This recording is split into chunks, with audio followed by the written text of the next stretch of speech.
ಕಲೆಗೆ ಕೀಳಿಲ್ಲ ಮೇಲಿಲ್ಲ. ಕಲೆಯೊಂದಿದ್ರೆ ಅಂದ ಚಂದ ಬೇಕಾಗಿಲ್ಲ. ನಮ್ಮ ಪ್ರತಿಭೆ ನಮ್ಮನ್ನ ಕೈ ಬಿಡೋ ಮಾತೇ ಇಲ್ಲ ಅನ್ನೋದನ್ನ ಸಾಬೀತು ಮಾಡಿ ತೋರಿಸಿದ್ದು ಹಿರಿಯ ಕಲಾವಿದ ಬ್ಯಾಂಕ್ ಜನಾರ್ದನ್.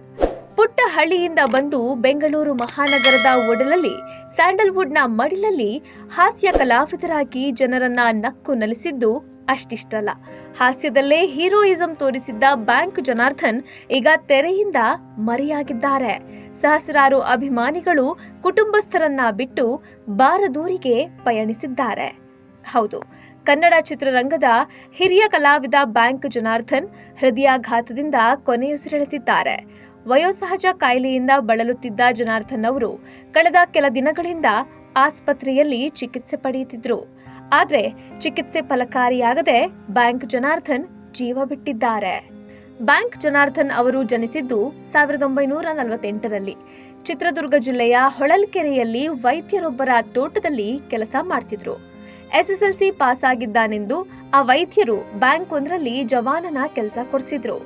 ಆಗ ಜನಾರ್ದನ್ಗೆ ಸಿಗುತ್ತಿದ್ದು 50 ರೂಪಾಯಿ ಸಂಬಳ. ಇದೇ ಹೊತ್ತಲ್ಲಿ ಜನಾರ್ದನ್ ಅವರು ನಾಟಕಗಳಲ್ಲಿ ಅಭಿನಯಿಸೋದನ್ನ ರೂಢಿ ಮಾಡಿಕೊಂಡಿದ್ರು. ಶ್ರೀ ಸಿದ್ದೇಶ್ವರ ನಾಟಕ ಸಂಘದಲ್ಲಿ ಮಿಂಚಲು ಶುರು ಮಾಡಿದ್ರು. ಒಂದು ಬಾರಿ ಹಿರಿಯ ನಟ ದಿವಂಗತ ಧೀರೇಂದ್ರ ಗೋಪಾಲ್ ಅವರು ನಾಟಕ ನೋಡಲು ಬಂದಿದ್ರು. ಜನಾರ್ದನ್ ನಟನೆ ಕಣ್ತುಂಬಿಕೊಂಡು ಫಿದಾ ಆಗಿದ್ರು. ಅದೇ ಹೊತ್ತಲ್ಲಿ ಕನ್ನಡ ಚಿತ್ರರಂಗಕ್ಕೆ ಬರುವಂತೆ ಆಹ್ವಾನ ನೀಡಿದ್ದರು. ಆನಂತರ ಊರಿಗೆ ಉಪಕಾರಿ ಸಿನಿಮಾದಲ್ಲಿ ಹಿರಿಯ ಕಲಾವಿದ ವಜ್ರಮುನಿ ಅವರಿಗೆ ಬಾಡಿಗಾರ್ಡ್ ಆಗಿದ್ರು. ಊರಿಗೆ ಉಪಕಾರಿಯಿಂದ ಶುರುವಾಗಿದ್ದ ಜನಾರ್ದನ್ ಸಿನಿ ಜರ್ನಿ 800ಕ್ಕೂ ಹೆಚ್ಚು ಸಿನಿಮಾಗಳಿಗೆ ಸಾಕ್ಷಿಯಾಯಿತು. ಬ್ಯಾಂಕ್ನಲ್ಲಿ ಕೆಲಸ ಮಾಡಿದ್ರಿಂದ ಜನಾರ್ದನ್ ಅವರಿಗೆ ಬ್ಯಾಂಕ್ ಜನಾರ್ದನ್ ಎಂದೇ ಹೆಸರು ಗಟ್ಟಿಯಾಯಿತು. ಕನ್ನಡ ಅಷ್ಟೇ ಅಲ್ಲದೆ ತಮಿಳು, ತೆಲುಗು, ತುಳು ಸಿನಿಮಾಗಳಲ್ಲೂ ಜನಾರ್ದನ್ ಬಣ್ಣ ಹಚ್ಚಿದ್ದಾರೆ. ಮತ್ತೊಂದೆಡೆ ಬರೀ ಸಣ್ಣ ಪುಟ್ಟ ಪಾತ್ರಗಳೇ ಸಿಗುತ್ತಿದ್ರಿಂದ ಬ್ಯಾಂಕ್ ಜನಾರ್ದನ್ ಬೇಸರಗೊಂಡಿದ್ರು. ಆನಂತರ ಸಿನಿಮಾ ಸಹವಾಸವೇ ಬೇಡ, ಬ್ಯಾಂಕ್ ಕೆಲಸವೇ ಸಾಕು ಅಂತ ಸಿನಿರಂಗ ತೊರೆಯಲು ನಿರ್ಧರಿಸಿದ್ರು. ಆಗ ಬ್ಯಾಂಕ್ ಜನಾರ್ದನ್ ನೆರವಿಗೆ ಬಂದಿದ್ದೇ ಹಿರಿಯ ನಟ ಕಾಶಿನಾಥ್. ಹೌದು, ಚಿತ್ರರಂಗಕ್ಕೆ ಗುಡ್ ಬೈ ಹೇಳಬೇಕು ಅಂದ್ಕೊಂಡಿದ್ದ ಬ್ಯಾಂಕ್ ಜನಾರ್ದನ್ ವೃತ್ತಿ ಬದುಕಿಗೆ ತಿರುವು ಕೊಟ್ಟಿತ್ತು ಕಾಶಿನಾಥ್. ಅದು ಅಜಗಜಾಂತರ ಚಿತ್ರದಿಂದ.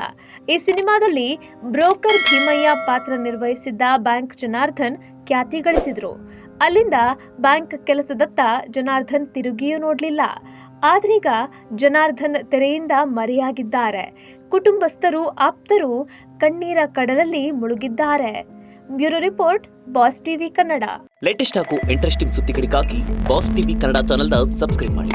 ಹಾಗೆಯೇ ಬೆಲ್ ಐಕಾನ್ ಪ್ರೆಸ್ ಮಾಡಿ. ಇದರ ಜೊತೆಗೆ ಫೇಸ್ಬುಕ್, ಇನ್ಸ್ಟಾಗ್ರಾಮ್, ಎಕ್ಸ್ ನಲ್ಲೂ ಮಿಸ್ ಮಾಡದೆ ಫಾಲೋ ಮಾಡಿ.